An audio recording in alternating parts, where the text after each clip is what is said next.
அப்பொழுது பேதுரு அவரை நோக்கி, இதோ நாங்கள் எல்லாவற்றையும் விட்டு உம்மை பின்பற்றினோமே, எங்களுக்கு என்ன கிடைக்கும் என்றான்.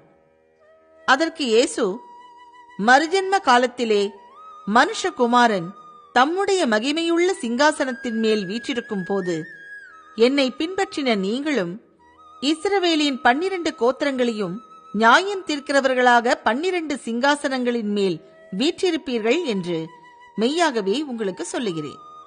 என் நாமத்து நிமித்தம் வீட்டையாவது, சகோதரரையாவது, சகோதரிகளையாவது, தகப்பனையாவது, தாயையாவது, மனைவியையாவது, பிள்ளைகளையாவது, நிலங்களையாவது விட்டவன் எவனோ அவன் 100 அடைந்து நித்திய ஜீவனையும் சுதந்தரித்துக் கொள்ளுவான். ஆகிலும் முந்தினோர் அநேகர் பிந்தினோராயும், பிந்தினோர் அநேகர் முந்தினோராயும் இருப்பார்கள் என்றார்.